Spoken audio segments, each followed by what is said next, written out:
So good day everyone, we are here to give you and to provide you an accurate information about the Philippine architecture in post-World War II. But before that, let us introduce ourselves first. I am Erica Ipia. My name is Kate Albombena. Hi, I'm Genesis Ramos. I am Ace Brian de Guzman. Good day everyone, I'm Angelo C. Pablo. I'm Andrea H. Barria. Hi, I am Marcloni B. Vicente. I'm Jose Marituazon. And I am Alyssa Walters, and we are all from BSHM 2A. First, let me discuss what is the Philippines architecture. The architecture of the Philippines, or in Filipino, Arkitekturang Pilipino, reflects on historical heritage, culture, tradition in the Philippines. The most prominent historic structure are influenced by Austronesian, Chinese, Spanish, and American architecture. And now, what is the history of architecture here in the Philippines? Architecture in the Philippines today or nowadays is the result of a natural growth enriched with absorption of varied influences.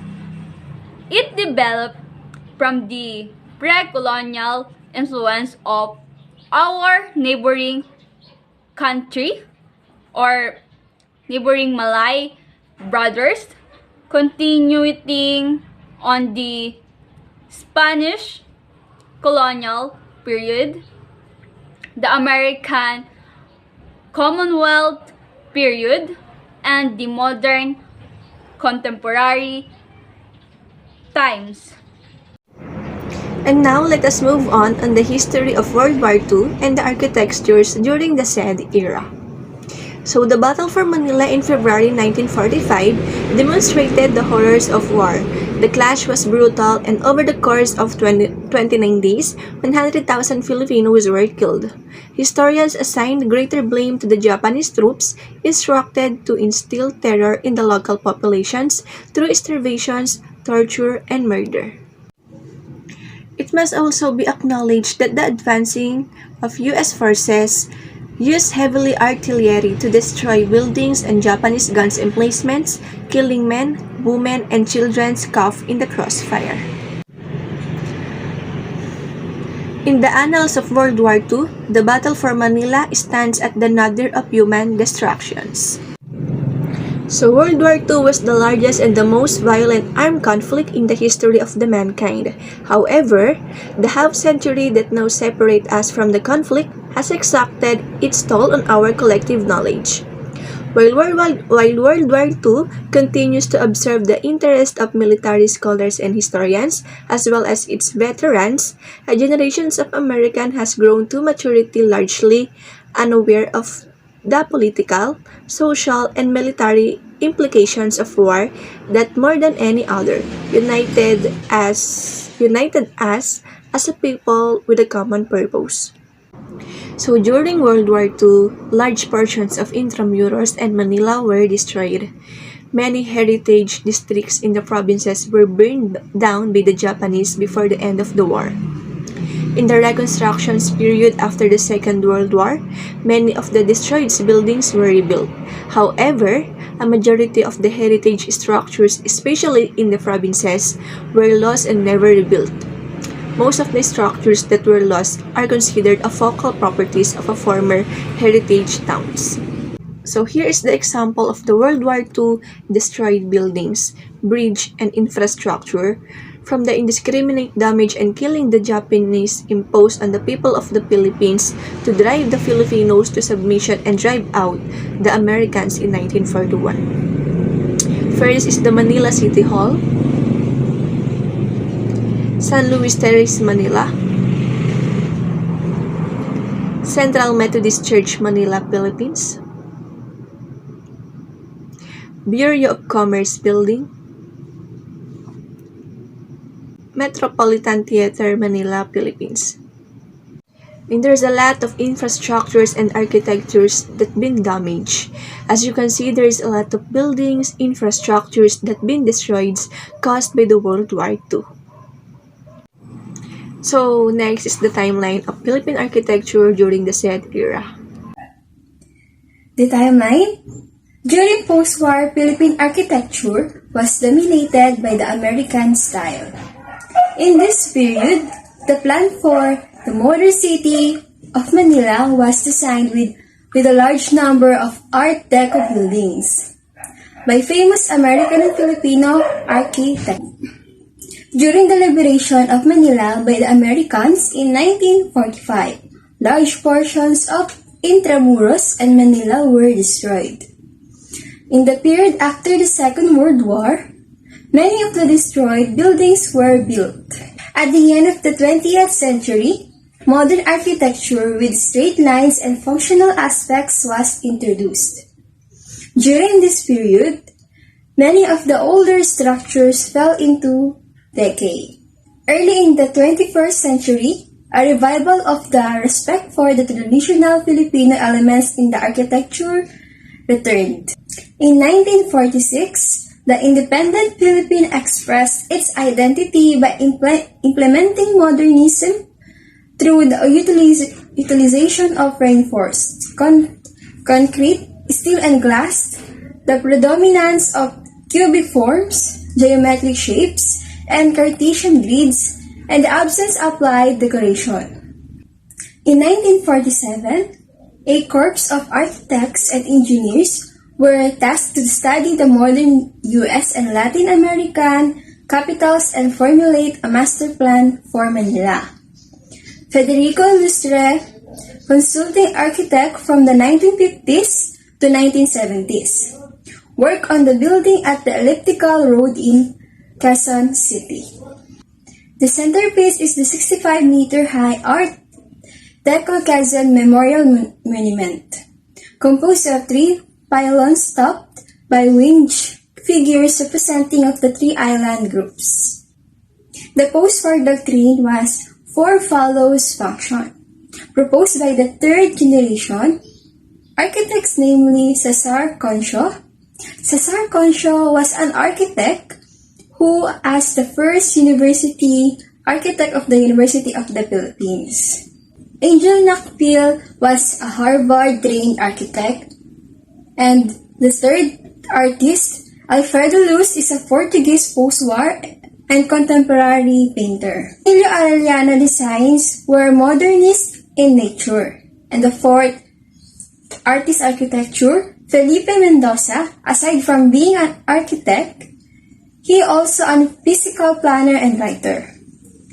And the sixth artist, Gabriel Formoso, have 3 points on his philosophy of design. First, architecture. Second, social nature of architecture. And third, architecture must strive for simplicity. And the last one artist, Carlos Arguelles, was an Eagle Scout and a distinguished Eagle Scout awardee of the Boy Scouts of America. The 1950s also witnessed space-age aesthetics and soft modernism, which the sculptural plasticity of poured concrete to come up with soft and sinuous organic form with the use of thin shell technology. Space-age, space architecture, are also known as Googie architecture, is the theory and practice of designing and building inhabited environments in outer space.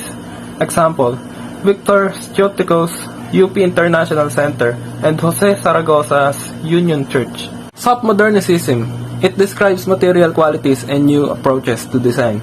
The most obvious association with soft have been material characteristics yielding ready to touch or pressure, deficient in hardness, smooth, malleable or plastic. Example, Church of Holy Sacrifice and Philippine Atomic Research Center. In the 1950s, the height of building was limited to 30 meters by law. With the amendment of Manila Ordinance Number 4131, a high-rise fever redefined Manila's skyline. Example of space architecture in the Philippines, Union Church of Manila. In Makati, designed by architect Jose Maria Velez Zaragoza. The Union Church of Manila was founded in 1914 by a group of Presbyterian, Methodist, and Disciples of Christ missionaries who agreed that united ministry to the American population in the country transcended denominational concern. The church struggled to survive during World War II, the Great Depression, World War II, and the War for the Liberation of Manila. Modern Church of the Holy Sacrifice Up Chapel. The parish of the Holy Sacrifice is the landmark Catholic chapel in the University of the Philippines, Diliman, known for its architectural design. The church is recognized as a National Historical Landmark and a cultural treasure by a National Historical Institute and National Museum, respectively.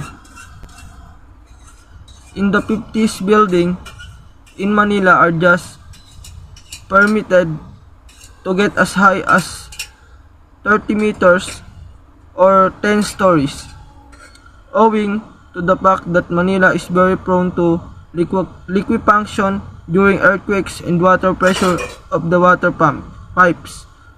Back then, they can't reach higher than that.